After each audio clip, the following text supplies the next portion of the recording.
Yang saya hormati Ibu Surya Mewa selaku calon guru penggerak angkatan 7 dan Bapak Ibu Dewan Guru yang sungguh luar biasa. Alhamdulillah, puji syukur mari kita panjatkan kehadirat Allah Subhanahu wa taala, Tuhan semesta alam yang telah memberikan hidayahnya, rahmatnya sehingga pada hari ini kita dapat berkumpul di tempat ini dalam pelaksanaan menyebarkan pemahaman dan pengalaman penerapan budaya positif oleh calon guru penggerak angkatan 7. Tak lupa pula salawat serta salam kita aturkan kepada Rasulullah Muhammad SAW karena atas perjuangan beliau lah sampai pada saat ini kita masih menikmati indahnya Islam. Semoga kita semua selalu diiringi syafaatnya hingga yaumil akhir. Amin. Ya, baik Bapak Ibu yang saya hormati, kita beralih ke acara selanjutnya yaitu sambutan pimpinan SMA Muhammadiyah Olonsai. Kepada Bapak tidak silakan. Oke. Bismillahirrahmanirrahim. Assalamualaikum warahmatullahi wabarakatuh. Waalaikumsalam warahmatullahi wabarakatuh. Bapak Ibu guru yang saya hormati, istimewa untuk calon guru penggerak angkatan 7 kita, Ibu Ria Mewal. Marilah kita panjatkan puji syukur kita kehadirat Allah Subhanahu wa taala atas dayanya sehingga kita dipertemukan dalam momen tertentu dalam keadaan sehat walafiat. Lalu pula salam serta salam dilakukan kepada junjungan besar kita Muhammad Sallallahu Alaihi Wasallam. Perjuangannya lah sehingga kita nikmati nikmat iman dan Islam sampai detik ini. Bapak Ibu yang saya hormati, terkait dengan kegiatan aksi nyata dari calon guru penggerak kita, saya sangat berharap kerjasama yang baik antara aksi nyata dalam hal budaya positif. Salah satu tahapan daripada seorang calon guru penggerak yaitu kerjasama dan kekompakan, dalam hal ini berkolaborasi yang baik sehingga tersuksesnya pendidikan guru penggerak angkatan 7 menyampaikan terkait dengan pikiran-pikiran positifnya, aksi-aksi positifnya. Diharapkan dukungan dan partisipasi penuh daripada seluruh dewan guru karena tentunya mampu membentuk kepribadian guru yang baik terkait dengan budaya positif sekolah kita, sehingga pada proses pembelajarannya nanti hal-hal positif berupa budaya positif ini bisa dapat diterapkan dalam keseharian kita selama proses pembelajaran berlangsung di lingkungan sekolah maupun bisa dibawakan anak-anak maupun kita guru di lingkungan masyarakat. Harapan saya, mari kita bergandeng tangan mensukseskan. Oh, seperti ini budaya positif yang ada di sesuai dengan tuntutan calon guru penggerak. Oleh itu, marilah kita tergerak, bergerak dan menggerakkan guna menciptakan lingkungan atau ekosistem sekolah sesuai dengan visi misi Kementerian Pendidikan dan Kebudayaan, Riset dan Teknologi, terkhususnya pada lembaga kita SMA Muhammadiyah Olonsai. Mungkin cukup sekian pengantar singkat dari saya selaku aksi nyata yang sebentar dilakukan oleh CGP kita. Kurang lebih saya mohon maaf. Billahi taufiq wal hidayah. Wassalamualaikum warahmatullahi wabarakatuh. Baik, terima kasih. Bismillahirrahmanirrahim. Assalamualaikum warahmatullahi wabarakatuh. Waalaikumsalam warahmatullahi wabarakatuh. Oke Bapak Ibu, saya sebagai calon guru penggerak angkatan 7 dari SMA Muhammadiyah Olonsai, Kecamatan Seram Utara, Kabupaten Maluku Tengah, Provinsi Maluku. Di sini saya berdiri di depan ini adalah sebagai sebuah pengimbasan dari kegiatan pendidikan guru penggerak, yaitu tentang aksi nyata modul 1.4 budaya positif, yaitu menyebarkan pemahaman dan pengalaman penerapan budaya positif. Sebelumnya perkenalkan, nama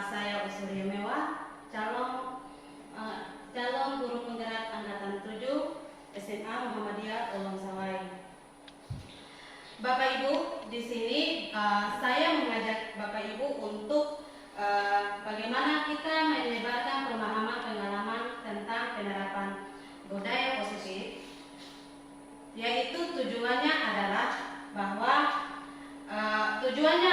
melakukan aksi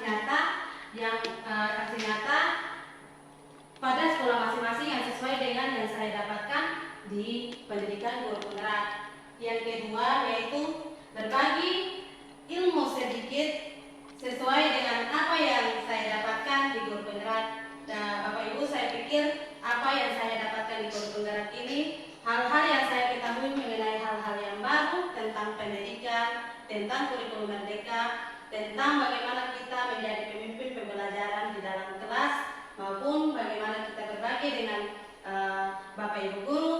Saya harus mengimplementasikan kepada Bapak Ibu guru. Berbagi itu perlu. Dan ketiga adalah kita harus melakukan kerjasama antara semua warga sekolah. Mana mungkin kalau cuma dua guru saja, berarti dua guru atau satu guru saja, mana mungkin budaya positif itu kita bisa terapkan di sekolah ini. Karena apapun itu kedepannya adalah hal-hal baru tentang dunia pendidikan itu akan semakin meningkat. Maka di sini saya akan menyampaikan hal-hal yang berupa tentang bagaimana budaya positif itu.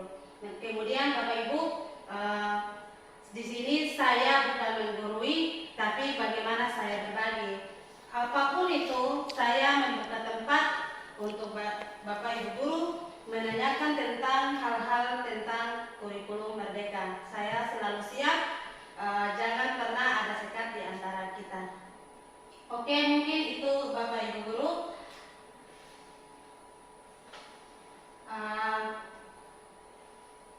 Yang pertama, kita masuk pada budaya positif. Yang pertama adalah saya akan memaparkan tentang pemikiran Ki Hajar Dewantara.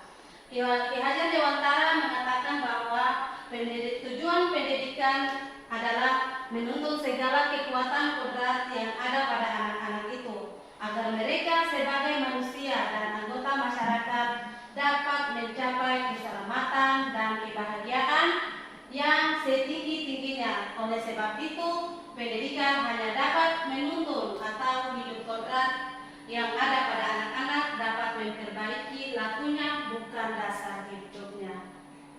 Bapak Ibu, di dalam tujuan pendidikan yang dipaparkan oleh Ki Hajar Dewantara, di sini kita harus menggaris bawahi, yaitu kata menuntun.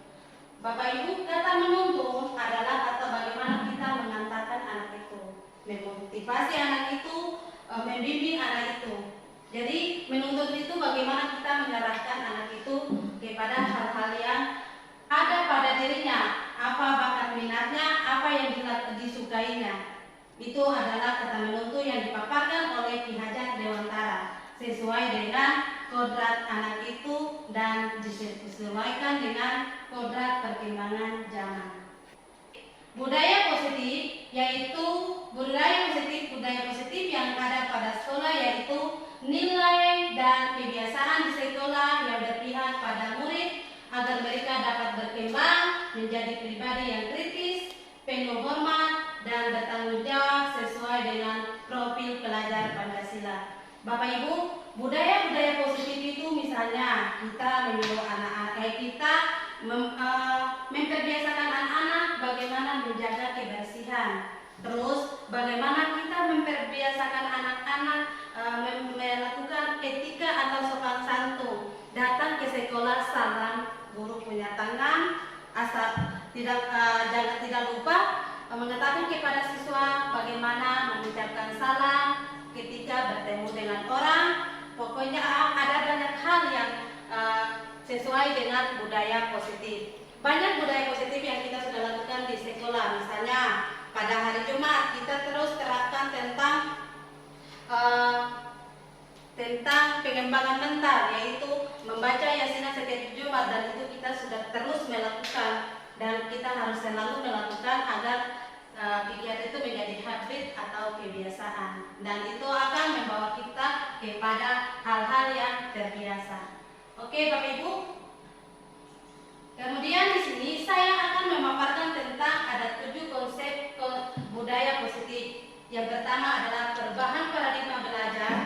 Yang kedua adalah disiplin positif. Tiga adalah kebutuhan dasar manusia. Empat, motivasi perilaku manusia. Tiga, restitusi posisi kontrol guru. Yang berikut keyakinan kelas. Yang terakhir adalah segitiga restitusi. Pertama adalah tentang perubahan paradigma belajar. Perubahan paradigma belajar di sini dalam membangun budaya positif, sekolah dapat menyediakan lingkungan yang positif, aman, dan nyaman agar siswa mampu berpikir, bertindak, dan mencipta dengan merdeka, mandiri, dan bertanggung jawab. Budaya positif yang berikutnya adalah disiplin sangat berkaitan dengan kontrol guru terhadap siswa. Bapak Ibu, kita yang mengontrol siswa terhadap disiplin. Guru yang mengontrol siswa terhadap disiplin, karena kita berpikir bahwa siswa itu dia berada pada usia perkembangan pengenalan diri, maka banyak hal-hal yang dilakukan, makanya butuh guru untuk bagaimana mengantarkan siswa itu. Nah, coba kita lihat pada pemaparan ini, coba lakukan. Bapak Ibu, saya baca, lalu Bapak Ibu akan bagaimana mempraktekkan pada diri sendiri atau menyuruh siswa atau menyuruh pada orang lain. Bapak Ibu, bersama teman Anda coba lakukan. Nanti coba lakukan ya. Bersama teman Anda akan melakukan kegiatan coba lakukan. Anda adalah A. Tugas Anda adalah menghafalkan salah satu tangan Anda. Menghafal itu kayaknya menghafal salah satu tangan Anda. Bayangkan bahwa Anda menyimpan sesuatu yang sangat berharga di dalam kepalan tangan Anda. Anda perlu menjaga benda tersebut sekuat tenaga Anda, karena begitu pentingnya untuk kehidupan Anda. Tugas B, rekan Anda adalah mencoba dengan segala cara untuk membuka kepalan tangan Anda. Teman Anda boleh membujuk, menghardik, mengintimidasi, memarahi, menggoda, menggelitik, bahkan menawari Anda uang agar Anda bersedia membuka kepala tangan Anda. Oke, pertanyaannya, apakah Anda atau B membuka kepala tangan Anda? Mengapa? Apa alasan Anda? Apa alasan Anda atau B membuka kepala tangan Anda? Dua, apakah Anda atau B menutup kepala tangan Anda? Mengapa? Apa alasan Anda atau B tetap menutup kepala tangan Anda?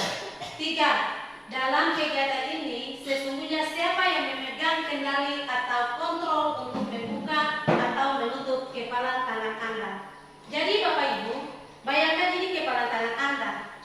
Saya menyuruh Anda untuk membuka kepala tangan Anda, sementara di dalam ini ada sebuah rahasia, tapi saya memaksa. Saya memaksa. Apakah Bapak Ibu akan membuka? Tidak. Ya kan? Nanti itu akan mengimbasnya kepada ada perilaku pada individu siswa itu ada seperti itu. Kita atau Bapak Guru juga demikian. Maka masing-masing orang itu akan memiliki prinsip masing-masing. Ketika saya tidak mau membuka kepala tangan Anda, itu hak saya. Kontrolnya ada di saya, bukan di Anda. Ya kan? Pada poin ketiga dalam kegiatan ini, sesungguhnya siapa yang memegang kendali atau kontrol untuk membuka atau menutup kepala tangan Anda.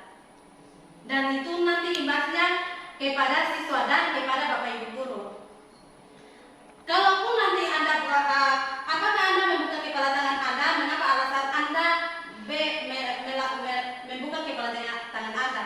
Seandainya saya menyuruh Anda membuka kepala tangan Anda, lalu Anda membuka, pasti kamu pasti memiliki alasan tersendiri. Terus yang poin kedua, tidak mau membuka kepala tangan Anda, itu juga memiliki alasan tersendiri. Di sini masing-masing individu memiliki kontrol.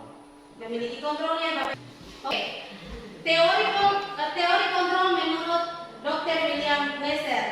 Yang pertama adalah ilusi guru mengontrol murid.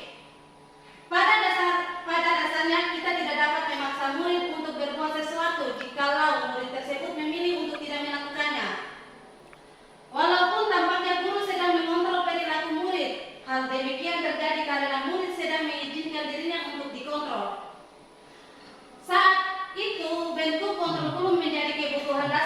diri murid tersebut. Teori kontrol menyatakan bahwa semua perilaku memiliki tujuan bahkan terhadap yang tidak disukai. Jadi Bapak Ibu, di poin pertama itu ternyata ada siswa yang mau membuka diri untuk dikontrol oleh guru, dan ada siswa yang tidak mau membuka diri untuk dikontrol oleh guru. Makanya kenapa ada siswa yang berbeda dengan siswa yang lain, karena mereka memang berbeda, dan apa yang ada pada diri mereka sesuai dengan apa yang mereka ketahui. Yang kedua yaitu ilusi bahwa semua perbuatan positif efektif dan bermanfaat. Penguatan positif atau bujukan adalah bentuk-bentuk kontrol. Segala usaha yang untuk mempengaruhi murid agar mengulangi suatu perilaku tertentu adalah suatu usaha untuk mengontrol murid tersebut. Dalam jangka waktu tertentu, kemungkinan murid akan menyadarinya dan mencoba untuk menolak bujukan kita, atau bisa jadi murid tersebut menjadi tergantung pada pendapat sang guru untuk berusaha. Itu yang sesuai dengan tadi yang saya sudah sampaikan di awal sebelumnya. Demikian, yang berikut adalah ilusi bahwa kritik dan membuat orang merasa bersalah dapat menguatkan karakter. Itu Bapak Ibu, menggunakan kritik dan rasa bersalah untuk mengontrol murid menuju pada identitas gagal. Ternyata Bapak Ibu, kita menggunakan ilusi kritik dan membuat siswa itu bersalah adalah sebuah kontrol guru yang menuju pada identitas gagal. Mereka belajar untuk merasa buruk tentang diri mereka. Mereka membandingkan dialog diri yang negatif. Mereka kadang sulit bagi guru untuk mengidentifikasi bahwa mereka sedang melakukan perilaku ini, karena seringkali guru cukup menggunakan suara halus untuk menyampaikan pesan negatif. Jadi Bapak Ibu guru, di sini bahwa ketika kita membuat mereka bersalah, menyampaikan pernyataan-pernyataan yang membuat mereka merasa bersalah, di dalam suara hati mereka itu mereka sangat berpikir dengan pemikiran mereka masing-masing, bahwa pasti di situ langsung dia merasa, wah saya gagal, karena saya dibuat dengan dikritik dengan seolah harus melakukan salah kayak gitu. Berikutnya, ilusi bahwa orang dewasa memiliki hak untuk memaksa. Bapak Ibu guru, sekarang ini bahwa ingat, kita juga berada pada masa remaja. Bayangkan Bapak Ibu pada masa remaja, Bapak Ibu tidak mau dikontrolkan. Bapak Ibu mau kepada dunia Bapak Ibu sendiri. Jadi bagaimana kita sebagai Bapak Ibu guru masuk kepada dunia mereka? Jadi banyak orang dewasa yang percaya bahwa mereka memiliki tanggung jawab untuk membuat murid berbuat hal-hal tertentu. Apapun yang dilakukan dapat diterima selama ada sebuah kemajuan berdasarkan sebuah pengukuran kinerja. Pada saat itu pula, orang dewasa akan menyadari bahwa perilaku memaksa tidak akan yang efektif untuk jangka waktu panjang, dan sebuah hubungan permusuhan akan terbentuk. Dan Bapak Ibu memang bisa lihat itu pada ilusi bahwa orang dewasa memiliki hak untuk memaksa itu, siswa akan menyimpan rasa yang marah pada dirinya, dan pasti dia membuat sebuah sekat antara guru dan murid. Harus disiplin.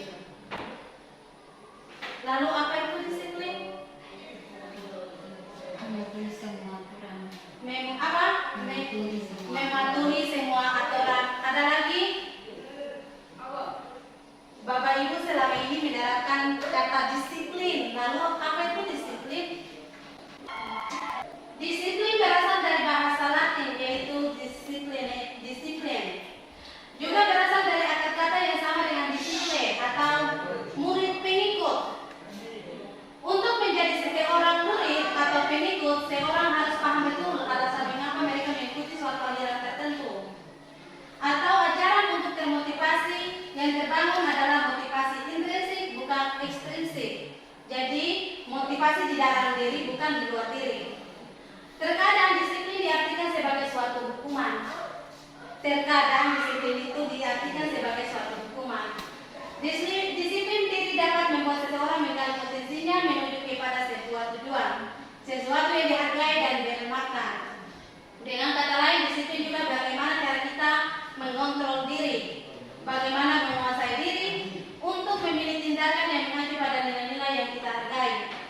Sebagai pendidik, tujuan ini adalah menciptakan anak-anak yang memiliki disiplin diri sehingga mereka bisa berperilaku dengan mengacu pada nilai-nilai kebajikan universal dan memiliki motivasi intrinsik. Bapak Ibu, motivasi intrinsik itu adalah motivasi di dalam diri yang tanpa kita memaksa dia sendiri akan melakukan. Yang berikutnya adalah 4 kebutuhan dasar manusia. Bapak Ibu, manusia itu memiliki 5 kebutuhan dasar dan itu adalah manusiawi yang dia muncul secara tidak terpaksa, langsung muncul secara refleks. Yang pertama adalah setiap tindakan murid dilakukan untuk memenuhi kebutuhan dasar mereka. Yang pertama adalah kebutuhan untuk bertahan hidup atau survival. Kebutuhan bertahan hidup. Bapak Ibu, siswa-siswa kita di sini, mereka itu survival. Bagaimana ketika Bapak Ibu menghakimi mereka, bagaimana mereka akan bertahan dengan sikap kita. Jadi Bapak Ibu, cobalah bagaimana kita memahami bahwa hal yang kita utarakan kepada mereka menyinggung tidak perasaan mereka. Dengan segala aktivitas keseharian secara terus-menerus, kita terus dengan kata-kata tersebut, anak itu tidak bisa pernah menghindar, tapi bagaimana dia harus bertahan. Karena dia tahu bahwa ini adalah pendidikan, bagaimana dia harus menjalankan apa yang dia dapatkan sebagai seorang anak. Lalu Bapak Ibu, kita sebagai orang dewasa, bagaimana cara untuk kita mengerti diri mereka. Jangan sampai mereka berada pada zona yaitu mempertahankan diri dan mereka tidak ada tempat untuk mengadu. Gitu. Yang berikut adalah tentang cinta dan kasih sayang. Yang saya seperti yang saya sudah sampaikan bahwa tadi itu adalah bagaimana anak bertahan hidup. Yang kedua adalah dia juga butuh cinta dan kasih sayang. Ya, Ibu Sandi akan pergi ke sekolah, pasti Ibu Sandi akan bilang kayak gini, si A, kamu pakai baju bagus ya. Di situ saja dia merasa bahwa dia diperhatikan. Itu hanya sekecil itu saja dia sudah merasa baik. Ya, Bapak Ibu, jadi dia juga membutuhkan perlindungan. Anak itu juga membutuhkan perlindungan. Bagaimana anak itu juga bagaimana kita mengetahui bahwa dia aman di sekolah. Itu Bapak Ibu. Terus yang ketiga adalah tentang kebebasan. Bapak Ibu, kebebasan yaitu freedom. Dia itu punya hak untuk memilih. Dia tidak punya hak untuk dipaksa. Dia tidak mau dipaksa. Ya Bapak Ibu, jangan sampai Bapak Ibu pasti melakukan yang namanya paksa. Bapak Ibu, saya juga sendiri itu melakukan hal yang berupa paksa. Bagaimana kita seperti disiplin. Kita memaksakan anak itu memiliki kebebasan dalam bertindak. Tugas kita adalah menuntun dan melihat arah jalannya dia. Kebebasan dalam belajar. Kita harus bebas memberikan kebebasan untuk dia memilih bagaimana caranya dia belajar, bagaimana gayanya dia belajar sesuai dengan kodratnya. Oke Bapak Ibu, yang berikutnya adalah kesenangan. Dia butuh happy, kebahagiaan. Dia senang pada dia dipaksa dan lain-lain. Dia hanya pokoknya dia butuh hal-hal yang fun atau kesenangan. Yang berikutnya adalah tentang kekuasaan. Anak itu dia ingin memiliki kekuasaan. Kekuasaan terhadap dirinya sendiri, bagaimana menguasai dirinya sendiri dan bagaimana dia menguasai hal-hal yang nanti akan dibuat. Kasus pertama yaitu tentang Ibu Dita. Ibu Dita, guru wali kelas 11 MIA di SMA Muhammadiyah Wolosawai, sedang bingung menghadapi ulah salah satu murid di kelas bernama Randy. Beberapa anak telah datang dan mengeluhkan Randy yang seringkali meminta bekal makan siang mereka dengan paksa. Jika Anda menghadapi situasi seperti Ibu Dita, apa yang Anda akan lakukan? Menurut Anda, kira-kira alasan Agus melakukan hal itu? Apa alasan Agus Randy melakukan hal itu? Oke, next. Kita lihat kasusnya Randy. Pertama, sebagai guru kita melihat pada yang 5 kebutuhan dasar manusia. Yang pertama, kita sebagai guru harus melihat, oh ternyata Randy lapar dan orang tuanya tidak membawakannya bekal. Kalau dia sih bertahan, berarti dia akan nanti terjadi sesuatu terhadap dirinya. Yang kedua, teman Randy jadi perhatian ke Randy.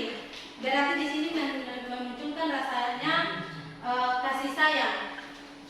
Yang berikutnya adalah dia merasa hebat karena temannya jadi takut dan mengikuti keinginannya. Di sini dia menggunakan kata kekuasaan atau powernya dia untuk menakuti temannya untuk meminta makanan. Yang berikut adalah Randy merasa bosan dengan bekal yang dibawa orang tuanya karena selalu dengan menu yang sama. Di sini dia bebas.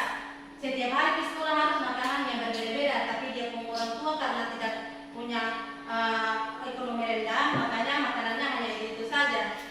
Yang berikut adalah Randy hanya izin dan menikmati wajah temannya yang bisa. Jadi yang semua yang dia lakukan itu hanya kesenangannya dia. Karena Bapak Ibu kita lihat dengan orang-orang yang punya mental sosialnya yang berbeda pasti memunculkan hal-hal seperti itu. Oke. Jadi Bapak Ibu dari analisis yang tadi kita bisa mengambil kasus masing-masing pada 5 kebutuhan dasar manusia. Kita ada berada pada tempat ini. Oke. Semua perilaku memiliki tujuan. Teori motivasi perilaku manusia untuk menghindari ketidaknyamanan atau hukuman apa yang terjadi apabila saya tidak melakukannya. Jadi teori motivasi perilaku manusia ini untuk yang poin pertama untuk menghindari ketidaknyamanan atau hukuman apa yang terjadi apabila saya tidak melakukannya. Motivasi itu muncul pada motivasi eksternal karena kita takut apa? Kita disalahkan, ya kan? Kita tahu nanti kita disalahkan. Yang kedua, untuk mendapat imbalan dari orang lain atau institusi, apa yang saya dapatkan apabila saya melakukannya. Ini juga muncul dari diri kita, luar kita, bahwa kita ingin dilihat. Saya lakukan ini, Bapak Ibu, katong semua pasti kita semua mencari perhatian dari orang lain. Beta harus lakukan ini supaya orang melihat bahwa oh ternyata beta ini baik. Kan kita mencari perhatian. Bapak Ibu kita semua mencari perhatian di kepala sekolah, kita mencari perhatian di teman-teman guru, dan kita mencari perhatian di siswa-siswa kita. Ya Bapak Ibu, yang berikutnya untuk menghargai diri sendiri, saya akan menjadi orang yang seperti apa jika melakukannya. Ini muncul dalam diri kita. Itu naluri yang muncul pada diri kita. Seandainya saya melakukan ini, akan terjadi apa? Saya tidak melakukannya, akan terjadi apa? Kayak gitu Bapak Ibu. Oke. Hukuman dan sanksi. Bapak Ibu, saya akan masuk pada hukuman, sanksi atau konsekuensi. Dan ini kita harus terapkan di sekolah kita. Dan ini harus kita terapkan di sekolah kita. Mari kita membedakan apa itu hukuman dasar, hukuman, sanksi atau konsekuensi. Bapak Ibu, seperti contoh yang ini, Rika kurang menguasai pelajaran matematika, sehingga pada saat pelajaran tersebut berlangsung, dia lebih memilih banyak berdiam diri atau menggambar di buku pelajarannya. Pada saat guru matematikanya Pak Padli menanyakan pertanyaan, Rika menjadi gugup dan tak sengaja menjatuhkan tasnya dari kursi, serta tiba-tiba menjadi gagap pada saat berupaya menjawab. Seluruh kelas pun tertawa melihat perilaku Rika yang bicara tergagap dan terkejut tersebut. Pak Padli pada saat itu membiarkan teman-teman Rika menertawakan Rika yang tergagap dan malu yang luar biasa. Dalam malahan minta Rika untuk maju ke depan dan berdiri di depan kelas sambil menunjuk hidungnya karena tidak tidak bisa menjawab pertanyaan Pak Padli. Kelas makin gaduh dan anak-anak pun tertawa melihat Rika di depan kelas memegang ujung hidungnya.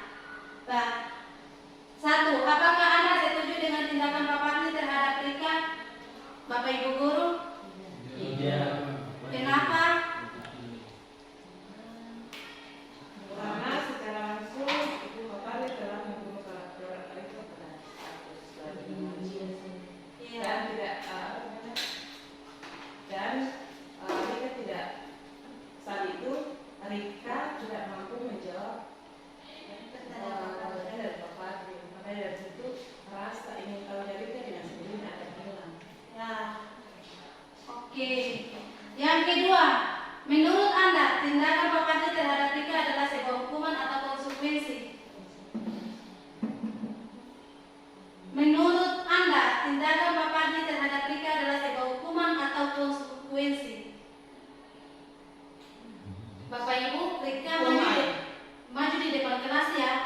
Berarti itu adalah Hukuman. Bapak Ibu, mulai dari sekarang jangan pernah membuat anak itu berdiri di depan kelas lagi.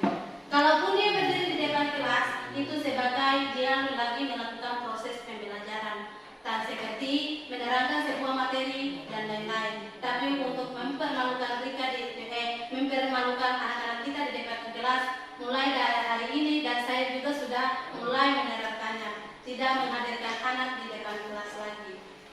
Kalaupun nanti Bapak Ibu mau secara pribadi, nanti secara sembunyi-sembunyi, tapi jangan pernah menghadirkan diri di depan kelas lalu mempermalukan di depan kelas. Kita lihat, ini hukuman atau konsekuensi. Mari berlatih hukuman atau konsekuensi. Lari mengelilingi lapangan voli 2 kali karena terlambat hadir sekolah. Hukuman. Jadi Bapak Ibu kayak gini, tidak hadir ke sekolah apa nyambungnya dengan lari di tengah lapangan? Apa nyambungnya? Kalau dia tidak hadir sekolah, hukumannya sesuai dengan apa yang dia tidak pergi ke sekolah. Jangan buat dia lari di tengah lapangan, tidak ada hubungannya. Ya Bapak Ibu. Yang kedua, membersihkan coretan yang dibuatnya di meja tulis. Hukuman atau konsekuensi? Ya, karena memang membersihkan coretan yang dibuatnya di atas meja itu kan dia memiliki korelasi hubungan, tapi yang di atas tidak ada memiliki hubungan. Berikut, murid diminta untuk push up 15 kali karena tidak menggunakan sepatu ke sekolah. Hukuman. Itu bukan seharusnya cari hukuman, cari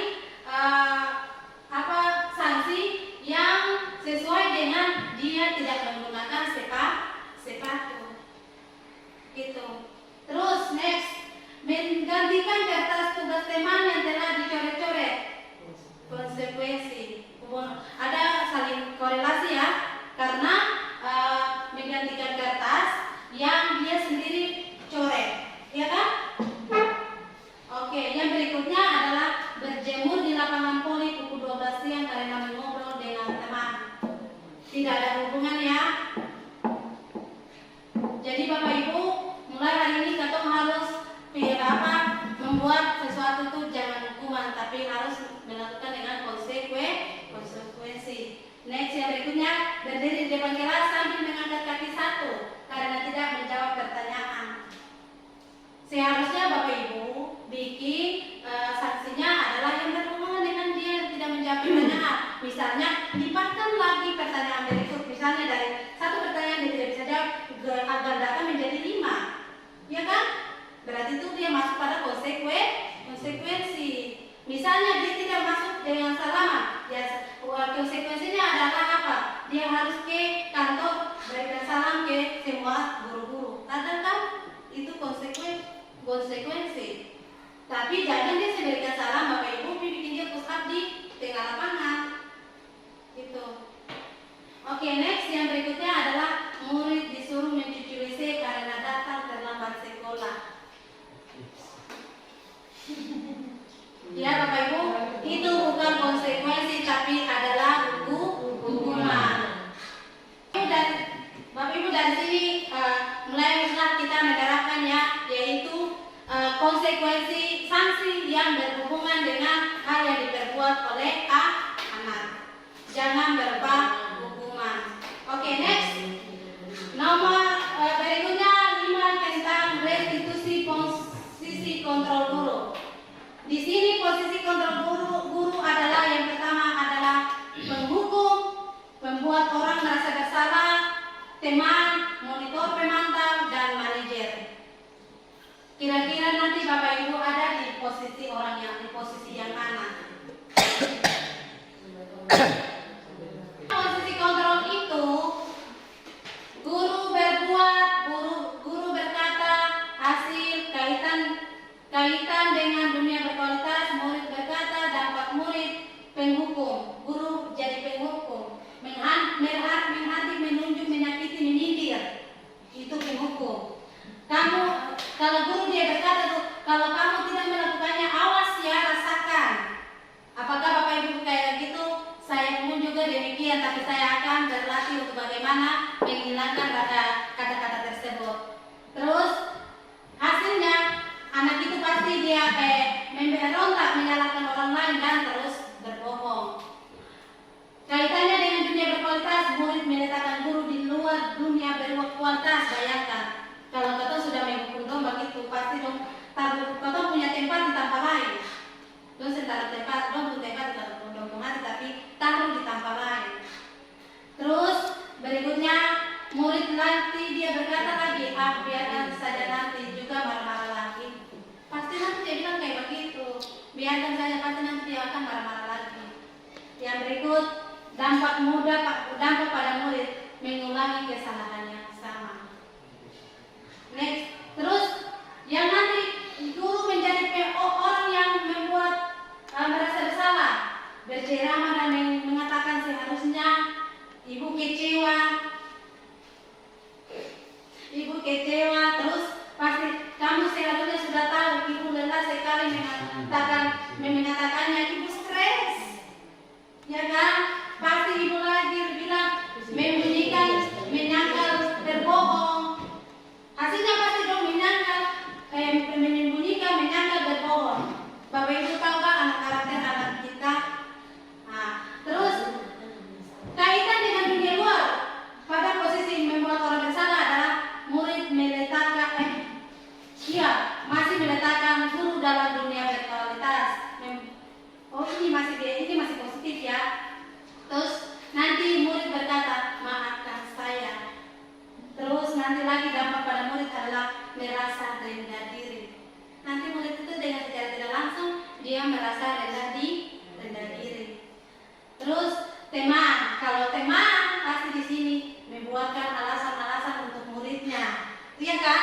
Bapak Ibu guru pasti ada, iya kan? Kalau ketika dia merasa teman dengan temannya dengan siswa, ketika siswanya tersebut melakukan kesalahan, dia bilang tidak, karena dia pikir dia teman dengan siswa itu, gitu. Terus nanti yang di situ di bagian teman, ayo lakukan demi ibu. Tahu pasti bilang kayak begitu. Masa kamu tidak mau ingat tidak ibu pernah itu, ya kan? Terus hasilnya anak itu nanti dia ketergantungan dengan yang akan jadikan dia teman. Terus murid meletakkan guru sebagai orang yang sangat penting di dunia berkualitas, karena dia akan sebagai teman. Terus murid berkata, saya pikir bapak, ibu, teman saya, tanyalah begitu.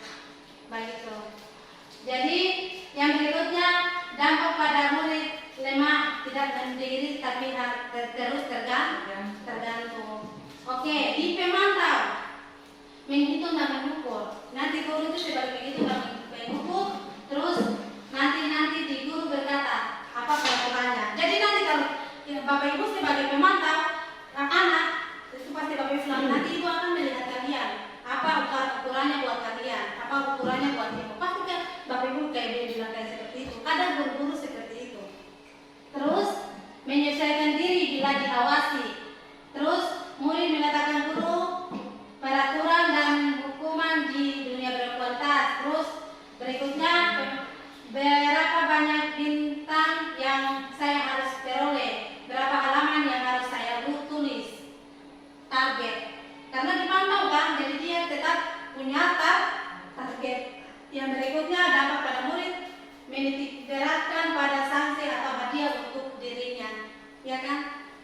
Itu. Next berikut adalah manajer mengajukan pertanyaan-pertanyaan. Ada guru seperti itu. Terus apa nanti guru dia berkata apa yang kita yakin, apa yang bisa kau kerjakan untuk memperbaiki masalah ini. Itu kalau sebagai manajer. Terus hasil menguatkan diri pribadi. Yang berikutnya murid meletakkan dirinya sebagai individu yang positif dalam dunia berkualitas. Yang berikutnya bagaimana caranya saya bisa memperbaiki keadaan. Yang terakhir mengevaluasi diri, bagaimana cara memperbaiki diri. Mudah-mudahan Bapak Ibu guru kita ada pada bagian tim manajer. Kasus 1. Pada hari Senin Pak Alfi tidak masuk sekolah. Pak Alfi merupakan guru matematika pada saat itu. Bu Rina menggantikan Pak Alfi. Bu Rina baru 1 tahun menjadi guru SMA. Beberapa murid perempuan Pipi dan Nabila mengetahui hal ini dan mulai menggunakan kesepakatan dan bersikap seenaknya. Terus tertawa dan tidak mengindahkan kehadiran Bu Rina. Bu Rina mencoba menyapa Pipi dan Nabila dengan ramah sambil mengingatkan untuk tetap fokus pada tugasnya. Ayolah tugasnya dikerjakan, nanti ibu ditegur Bapak Kepala Sekolah kalau kalian tidak mengerjakan tugas. Tolong bantu ibu ya. Namun Pipi dan Nabila malah jadi tertawa. Ah, ibu santai aja bu. Mereka tetap tidak mengerjakan tugas dan malah mengobrol. Pada kasus ini, next. Terus pada kasus 2. Dan tadi itu pada kasus yang tadi itu anak itu karena kita sudah membuat salah satu dari yang tadi saya sampaikan bahwa ibu meminta bantuan karena mungkin di situ pernah meminta bantuan mereka, makanya di sini beliau pernah membantu siswa, makanya di sini dia juga meminta ke siswa bahwa tolong bantu ibu. Oke, gitu ya. Oke, next kasus 2.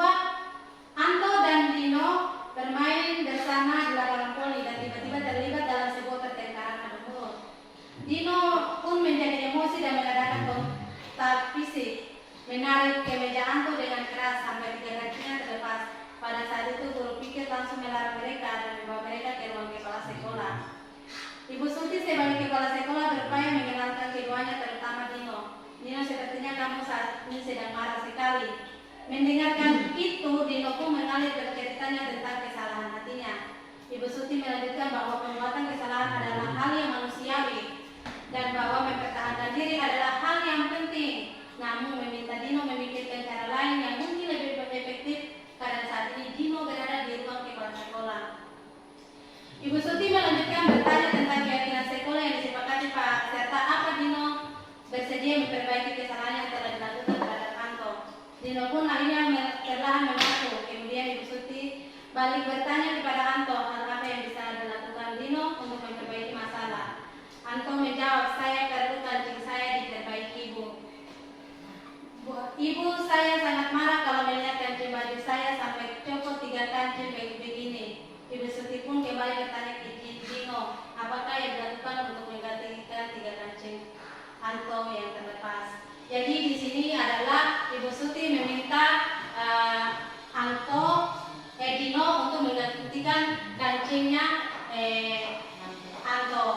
Nah, karena di sini Anto itu sangat marah sekali dan Bapak Ibu ternyata ketika orang sedang marah jangan pernah kita pergi ke mereka dan mengatakan hal-hal yang begini begitu. Biarkan dia diam 5 menit atau 10 menit dulu supaya dia mengintrospeksi dirinya sendiri. 6. Keyakinan kelas. Keyakinan kelas adalah nilai-nilai kebajikan atau prinsip universal yang disepakati bersama secara universal, lepas dari perbedaan agama, suku, negara, dan bahasa. Menurut Gose, suatu keyakinan kelas akan lebih memotivasi seseorang lebih dalam intrinsik. Seseorang akan lebih bersemangat untuk menjalankan keyakinan daripada hanya sekedar mengikuti peraturan. Budaya positif yang ada pada lingkaran itu adalah tentang lingkungan positif, keyakinan kelas, dan peraturan kelas yang berada pada sebuah ruangan kelas. Oke, next. Mari kita lihat peraturan dan keyakinan Dilarang mengganggu orang lain, itu adalah sebuah peraturan. Tapi kalau keyakinan kelas menghormati orang lain dan diri sendiri, itu kan lebih lembut. Tapi kalau dilarang mengganggu orang lain, seolah-olah kita memaksa orang. Terus yang berikut, hadir di sekolah 15 menit sebelum pembelajaran dimulai, itu adalah sebuah peraturan. Kalau keyakinan kelas menghargai orang lain, komitmen pada tujuan. Oke, peraturan dilarang melakukan kekerasan, keyakinan kelas menghormati orang lain. Terus dilarang menggunakan narkoba, menghormati orang lain ya dia, maaf sorry. Terus yang berikutnya bergantian atau menunggu giliran. Yang kalau keyakinan kelas adalah menghormati orang lain dan kesabaran. Karena memang antrian atau menunggu orang lain itu adalah sebuah kesabaran. Bentukan keyakinan kelas. Keyakinan kelas bersifat lebih abstrak daripada peraturan yang lebih rinci dan konkret.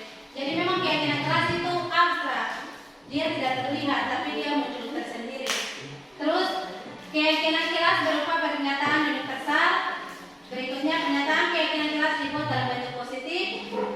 Berikutnya keyakinan kelas hendaknya tidak terlalu banyak sehingga mudah diingat dan dipahami. Ya, keyakinan kelas sebaiknya sesuatu yang dapat diterapkan di lingkungan tersebut.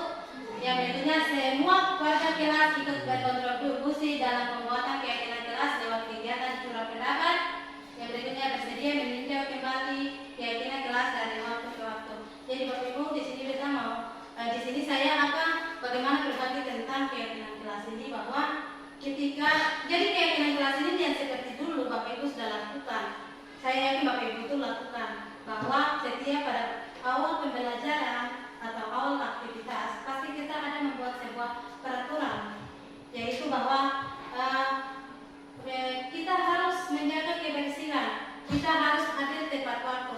Tapi Bapak Ibu ketika kita membuat peraturan atau keyakinan kelas seperti itu harus bukan dari guru sendiri, tapi bagaimana tanyakan kepada siswa juga apa-apa saja yang harus kita buat pada keyakinan kelas. Dan Bapak Ibu mulai sekarang jangan lagi itu adalah sebuah peraturan, tapi adalah sebuah keyakinan kelas. Bapak Ibu percaya ketika Anda membuat sebuah keyakinan kelas, pasti anak Bapak Ibu mengikuti.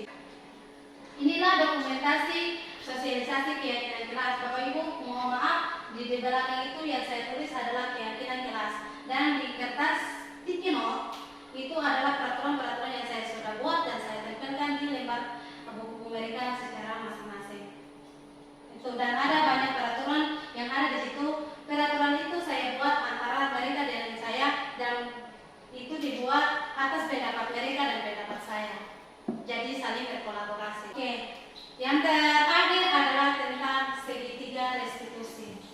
Bapak Ibu, segitiga restitusi ini adalah tentang proses menciptakan kondisi bagi murid untuk memperbaiki kesalahan mereka dengan karakter yang lebih kuat. Melalui restitusi guru dapat membantu murid menjadi lebih memiliki tujuan, disiplin positif, serta memulihkan dirinya setelah berbuat salah. Terus membantu murid untuk jujur pada diri sendiri dan mengevaluasi dampak dari kesalahan yang dilakukan. Yang berikutnya memberikan penawaran bukan paksaan. Misalnya bagi seperti ini Bapak Ibu, Irul datang terlambat ke sekolah, ya kan? Di sini bukan kita memarahi atau memaksakan dia untuk tidak boleh melakukan hal yang sama, tapi bagaimana kita membuat dia untuk introspeksi diri bahwa pada hari-hari berikutnya jangan melakukan lagi hal yang sama, karena itu bukan untuk masa depan saya tapi masa depan diri sendiri. Inilah segitiga restitusi. Bapak Ibu Bapak Ibu bisa baca di situ validasi tindakan yang salah, menstabilkan identitas, menanyakan keyakinan. Kamu lihat pada validasi tindakan yang salah. Kamu tentu punya alasan mengapa melakukan itu. Ketika anak membuat kesalahan, pasti kita menanyakan. Bapak Ibu jangan langsung menjudge bahwa kamulah yang salah, tapi bagaimana kita menanyakan dulu. Kenapa kamu melakukan tindakan tersebut? Terus ada cara yang lebih efektif untuk mendapatkan apa yang berbuat tindakan yang salah atau mendengar pernyataan-pernyataannya dia, pasti kita akan memberikan solusi. Kenapa harus melakukan hal ini? Ada banyak hal yang harus kamu lakukan. Kenapa harus melakukan hal seperti ini? Oke, yang itu validasi tindakan yang salah. Lalu bagaimana dengan menstabilkan identitas? Pasti di sini kita harus tetap bilang setiap orang pasti pernah melakukan kesalahan. Dan Bapak Ibu, kesalahan itu adalah hal manusiawi. Saya, Bapak Ibu, dan siswa-siswa kita pasti ada melakukan kesalahan. Terus di situ kamu bukan satu-satunya orang yang pernah melakukan hal ini. Ya kan Bapak Ibu? Kita dan masing-masing orang di luar sana pasti melakukan hal seperti itu. Terus di sini keyakinan jelas apa yang telah kita sepakati. Nanti di situ Bapak Ibu nanti membuat pertanyaan kepada dia, kamu ini mau menjadi orang yang seperti apa? Ketika membuat kesalahan, Bapak Ibu, intinya itu harus kita nanyakan, kamu mau menjadi orang yang seperti apa? Gitu ya Bapak Ibu, supaya dia balik akan berpikir, oh iya saya ini akan mau menjadi seperti apa ketika terus membuat kesalahan. Oke. Menstabilkan identitas. Berbuat salah itu tidak apa-apa. Tidak ada manusia yang sempurna. Saya juga pernah melakukan kesalahan seperti itu. Kita bisa menyelesaikan ini. Bapak Ibu tidak tertarik mencari siapa yang salah, tapi Bapak Ibu ingin mencari solusi dari permasalahan ini. Terus yang terakhir, kamu berhak merasa begitu. Jadi Bapak Ibu, ketika dia membuat salah, katong saya boleh bilang bahwa katong saya boleh tertarik dengan dia punya kesalahan. Tapi bagaimana katong mencari solusi atas dia punya masalah. Gitu. Jangan tertarik dengan dia punya masalah, tapi bagaimana cari solusi untuk menyelesaikan masalah itu. Terus yang terakhir, kamu berhak merasa begitu. Yaitu hal normal ya Bapak Ibu. Tidak ada. Makanya yang tadi yang di awal saya bilang bahwa ketika orang sedang marah, jangan dulu kita menyentuhnya atau mengatakan sesuatu padanya. Biarkan dia diam selama 5 menit atau 10 menit. Di situ pasti amarahnya atau emosinya tiba-tiba menurun karena otaknya sedang berpikir. Gitu. Oke, next.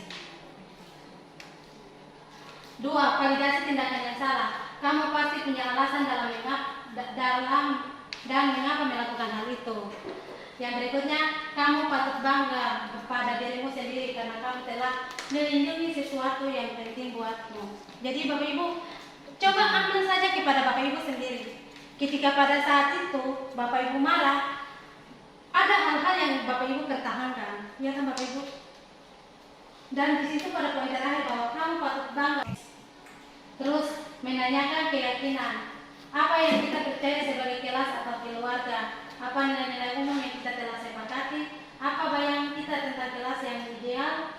Terus yang terakhir, kamu mau jadi orang yang seperti apa? Seperti apa? Atau Bapak Ibu kalau Bapak Ibu wali kelas mau menjadikan anak kelas Bapak Ibu seperti apa?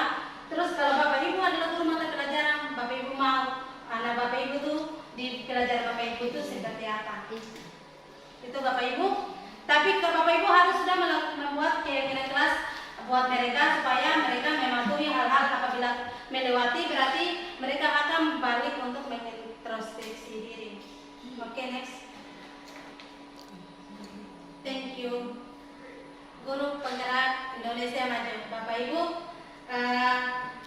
hal-hal yang saya sudah sampaikan berupa budaya positif. Bapak Ibu, mari kita bekerja sama, jangan saya sendiri. Mari kita memajukan sekolah kita dan selalu berbagi dalam mengimplementasi hal-hal yang positif di sekolah kita. Harapannya tidak sampai pada yang saya presentasikan, tapi mari kita semua tergerak dan menggerakkan demi anak-anak kita ke depannya lebih baik lagi. Wassalamualaikum warahmatullahi wabarakatuh.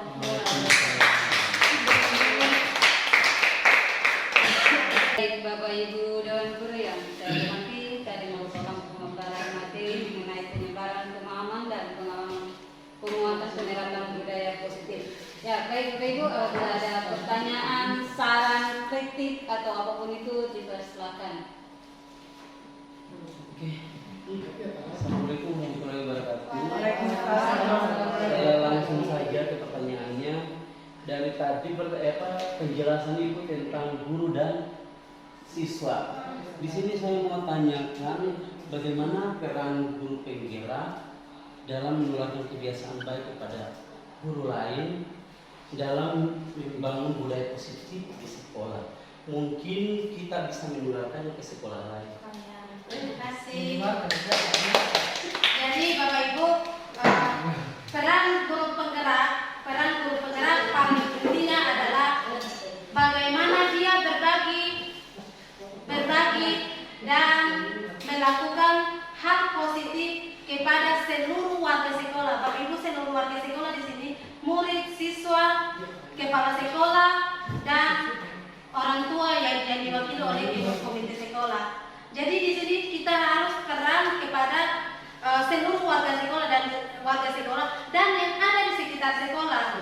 Kalau Bapak Ibu ada di masyarakat, bagaimana mengimplementasikan atau menerangkan bahwa inilah kurikulum merdeka dengan berbagai macam hal-hal baru yang dimunculkan. Terus Bapak Ibu di sini peran guru penggerak penggerak adalah dia tidak boleh pernah menyembunyikan ilmu. Dia harus berbagi. Dan Bapak Ibu di sini saya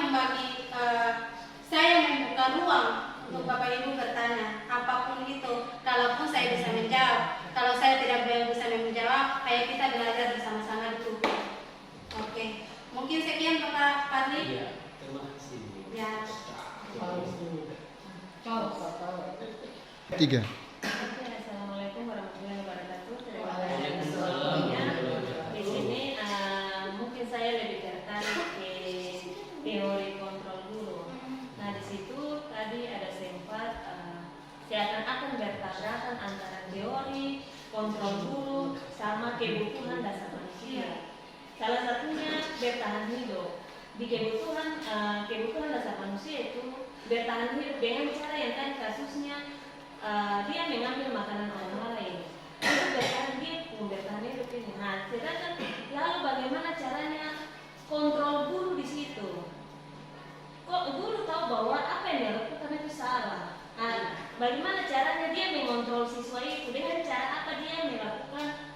Dia bilang pada siswa itu bahwa apa yang saya lakukan itu salah, atau ada hal-hal lain yang bisa guru itu mengontrol dia supaya hal-hal kayak itu bisa terjadi.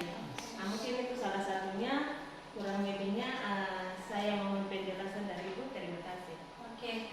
Jadi di sini tentang masalah survival atau bagaimana dia bertahan. Di sini makanya yang sebelumnya di survival itu yang kasusnya tadi Randy mengambil makanan temannya. Di sini adalah bagaimana dia mempertahankan diri untuk mengambil makan siang dari dia pun temannya itu karena dia lapar, dia tidak bawa makanan dari rumah karena latar belakang orang tuanya juga itu ekonomi rendah dan makanannya itu hanya itu saja, makanya dia tidak suka kan. Nah di sini dia tidak punya suka ini, kita lihat bahwa kelakuannya dia yang kita lihat ya, kelakuan dia yang kita lihat, ya perbuatannya.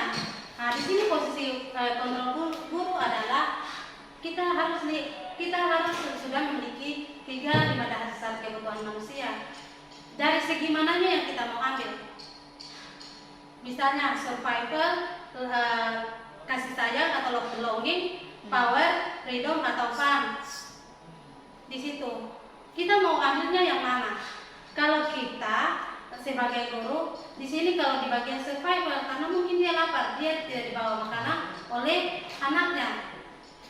Tapi di sini posisi kontrol kita adalah bahwa nanti kita melakukan sebuah tindakan yang meyakinkan dia bahwa kelakuannya atau tingkah lakunya itu ke depannya itu nanti seperti apa? Yang seperti yang tadi saya tunjukkan pada yang terakhir. Kamu mau seperti apa ke depannya? Kayak gitu ya, Bapak Ibu. Jadi di situ posisi kontrol guru itu seperti itu. Kita mendatangi dia dan sampaikan buat dia. Karena kita sudah tahu bahwa kesalahan itu salah. Karena dia di sini sifatnya bertahan dan dia menggunakan kekuasaannya itu power. Padahal salah. Tapi di sini posisi kontrol guru adalah bagaimana melihat dia dan menanyakan hal-hal apa yang tidak boleh diulangi lagi dan tanyakan pada terakhir kamu mau seperti apa ke depannya. Kayak gitu ya Bapak Ibu Make? Oke.